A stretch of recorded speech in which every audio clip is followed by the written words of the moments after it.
Hello viewers, আসসালামু আলাইকুম। Welcome to my channel আফরোজার শখের রান্নাঘর। ভিয়ার্স, কেমন আছো সবাই? আশা করি আল্লাহর রসের সম্মতে সবাই ভালো আছো ও সুস্থ আছো। আমরাও আছি আলহামদুলিল্লাহ। দেখতে দেখতে বেশ কিছু রোজা চলে গেল, আর আছে কিছু রোজা। যাই হোক, আমি আজকে করেছি গরুর গোশের টিকিয়া কাবাব। একদম সহজভাবে করেছি। আশা করি এভাবে করলে তোমরা সকলেই খুব সুন্দর করে এই গরুর মাংসের টিকিয়াটা করতে পারবে। তো চলো দেখে নেওয়া যাক আমি কিভাবে এই গরুর মাংসের টিকিয়া কাবাবটা করেছি। চুলায় আমি হাঁড়ি দিয়ে দিয়েছি এখানে কাঁচামরিচ, দিয়ে দিলাম বুটের ডাল। এখানে আমি বুটের ডাল দিয়েছি 1.5 পট, আর দিয়ে দিচ্ছি মাংসটা এখানে হাফ কেজির একটু বেশি আছে। দিয়ে দিলাম আদার টুকরা, রসুন, জিরার গুঁড়া, হলুদের গুঁড়া, মরিচের গুঁড়া, লবণ, দারচিনি, এলাচ, আর দিয়েছি এখানে কয়েকটা লবঙ্গ এবং গোলমরিচ। দিয়ে আমি দিয়ে দিলাম এখানে পরিমাণ মতো পানিটা দিয়ে আমি একটু ভালোভাবে নেড়ে মিশিয়ে নিয়ে আমি এটাকে ঢেকে দেব আধা ঘন্টার জন্য। এটা আমি হাই ফ্লেমে করব না, আমি মোটামুটি স্বাভাবিক ফ্লেমে রেখে, মিডিয়াম টু লো ফ্লেমে রেখে এটাকে আমি সেদ্ধ করব।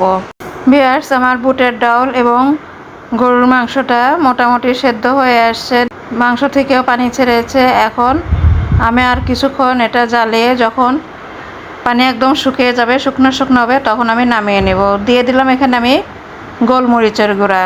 ভিউয়ার্স, ওখানে আমি আস্ত গোলমরিচ দিয়েছিলাম, আস্ত গোলমরিচটা দেওয়া কম হয়ে গিয়েছিল, সেই জন্য আমি এখানে দিয়ে দিলাম গোলমরিচের গুঁড়া। দিয়ে আমি আবার ঢেকে দিলাম।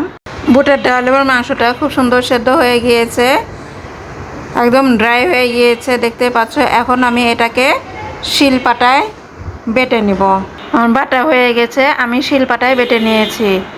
দিয়ে দিচ্ছি এখানে আমি 2টা ডিম, আমি ডিম লাগলে পরে আরও দিব। ডিম দিয়ে আমি ভালোভাবে একটু মাংস এবং ডালের সঙ্গে মিশিয়ে নিচ্ছি। এখন এটা মেশানো হয়ে গেলে আমি ধাপে ধাপে কিছু উপকরণগুলো দিয়ে দিব।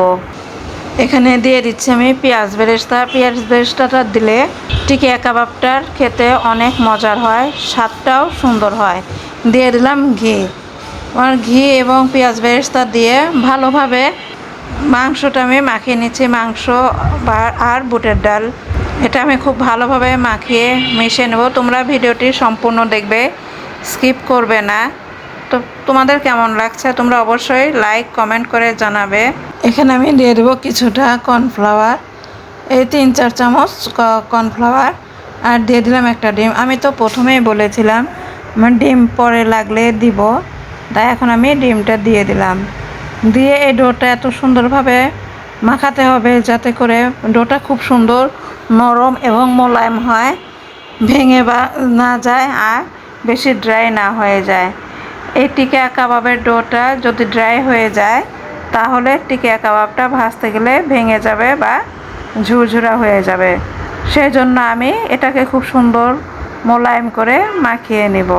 এখানে আমি আর 2-3 চামচ ঘি দিয়ে দিলাম, দিয়ে আমি ভালোভাবে ডোটা মাখিয়ে নিলাম। এখন আমি কাবাবগুলো বানিয়ে ফেলব।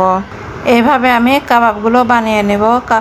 আমি প্রথমে অল্প করে নিয়ে গোল করে দেন আমি হাতের সাহায্যে চ্যাপটা করে কাবাবের শেপ দিয়ে বানিয়ে নিচ্ছি। এভাবে আমি সবগুলো কাবাব বানিয়ে নেব। বানানো হয়ে গেল টিকিয়া কাবাব। আমরা চাইলে এইভাবেই করতে পারি, ফ্রোজেন করে সংরক্ষণ করতে পারি। তবে আমি এটাকে হালকা ভেজে নিয়ে আমি ফ্রোজেন করব। তো চলুন দেখে নেওয়া যাক আমি কিভাবে হালকা করে ভেজে নেই।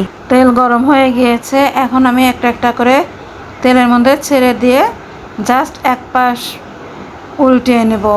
একটু হালকা করে আমি এপিট ওপিট উল্টিয়ে তারপর আমি এগুলোকে উঠিয়ে নেব। আমরা যদি এভাবে হালকা ভেজে ফ্রোজেন করি, হালকাভাবে ভাজা হয়ে গিয়েছে, এখন আমি এগুলোকে উঠিয়ে নেব। হয়ে গেল গরুর মাংসের টিকিয়া কাবাব। আমরা যদি এভাবে হালকা করে ভেজে ফ্রোজেন করি তাহলে এটা 3-4 মাস পর্যন্ত রেখে আমরা খেতে পারবো। এতে করে স্বাদের কোনো হেরফের হবে না আর স্বাদটা একদম পারফেক্ট থাকবে। তো কেমন লাগলো গরুর মাংসের টিকিয়া কাবাব? তোমরা অবশ্যই লাইক কমেন্ট করে জানাবে। আর আমার চ্যানেলে নতুন হয়ে থাকলে প্লিজ সাবস্ক্রাইব করে পাশের বেল আইকনটি বাজিয়ে দিবে। ধন্যবাদ।